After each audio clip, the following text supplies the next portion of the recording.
안녕하세요. 존버스톤TV의 존버스톤입니다. 오늘은 한국형 가치투자 전략에 대해서 간략하게 리뷰를 해보고자 합니다. 이것은 김민국 최준철 님이 책을 쓰셨는데요. 특히 이 최준철 님은 되게 유명하죠. 지금 VIP 자산운용 대표를 하고 계시기도 하고 한국에서 가치투자 1세대라고 불리시는 분이기도 하고, 아무튼 되게 대학교 때 이 책을 쓰셨다고 하니까 대단하신 것 같습니다. 근데 여기서 이제 제가 크게 4가지를 말씀을 드릴 건데요. 이거 말고도 다양하게 좀 가치투자 방식에 적용할 수 있는 것들이 많으니까 한번 빌려서라도 읽어보시는 것을 좀 추천을 드립니다. 그러면 이제 첫 번째는 기업의 가치는 시장에서 만들어지는 것이 아니라 기업 자체에서 만들어진다 라는 점인데요. 이게 어떤 얘기냐면은 시장에서 만들어진다는 게 아니라 기업 자체에서 만들어진다라는 얘기는 시장과 상관없이 기업이 좋으면 주가는 올라가게 된다. 그러니까 기업의 가치도 같이 올라가게 된다. 이런 내용인데요. 이게 요즘에서는 시장이 좋으면은 다른 주식들도 막 올라가는 경우가 많지 않냐라고 하는데, 이제 그거는 약간 확률적인 얘기고, 그 기업이 사업이 되게 사양 사업을 하고 있거나 그러면은 안 가죠. 아무리 좋은 장이라도 되게 계속 실적이 안 나오고 그런 사업을 하고 있으면 주가가 가지 않는 기업들도 많습니다.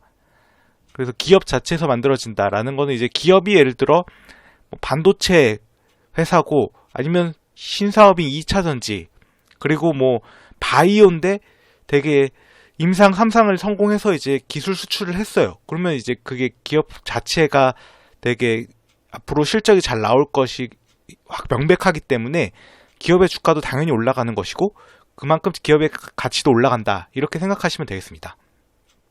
그리고 두 번째는 일반적으로 기업의 자산 가치보다는 수익 가치가 주가에 미치는 영향이 크다라고 하는데요.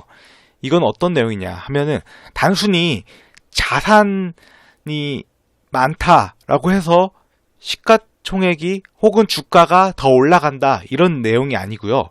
수익가치, 그러니까 어떤 사업을 해가지고 사업을 통해서 내가 현금을 얼마나 벌어들이고 이익을 얼마나 내냐, 이런 게 주가에 더 미치는 영향이 크다라는 것이죠.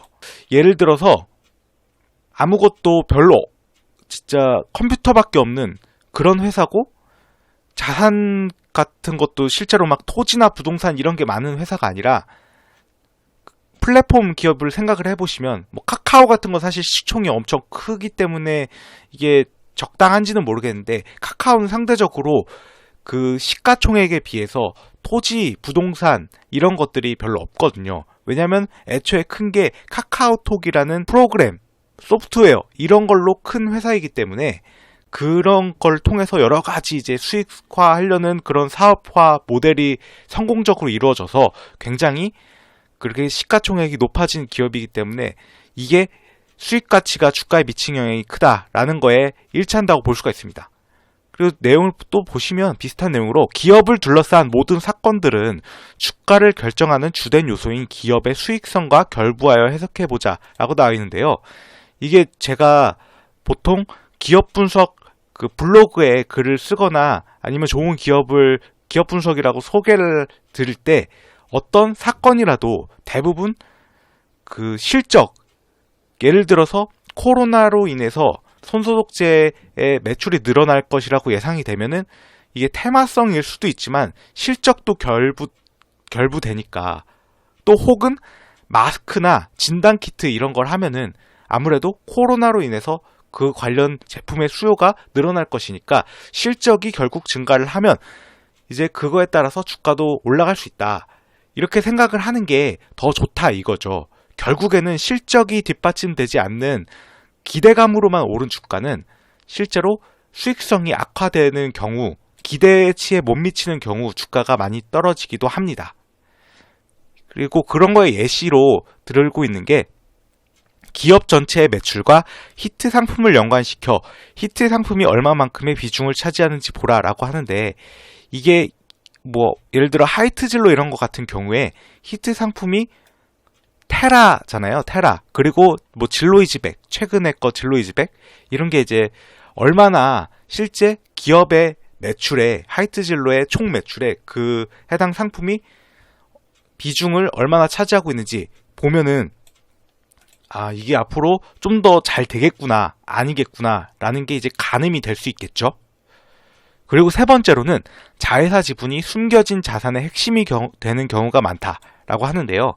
이거는 요즘에서는 대부분 아실 겁니다. 예를 들어서 뭐 크래프톤의 지분을 들고 있는 게 넵튠 이런 거면 이제 크래프톤이 상장을 한다 하면은 예상 시총이 얼마 정도다, 몇 천억 정도다 하면은 되게 기존에 사람들이 몰랐을 때보다 더 자회사의 지분 가치가 높아지니까 해당 지분을 들고 있는 뭐 넵튠을 예로 들자면 넵튠의 가치가 높아져서 그만큼 주가도 오른다 이런 얘기고요. 그리고 이제 얼마 남지 않은 SK 바이오사이언스도 지분을 들고 있는 게 SK 케미칼이잖아요. 그래서 SK 케미칼도 뭐 SK 바이오사이언스가 얼마를 시총을 받을지 모르겠지만 되게 잘 받는다 하면은 그거의 지분에 많이 들고 있는 SK 케미칼도 주가가 움직일 수 있다.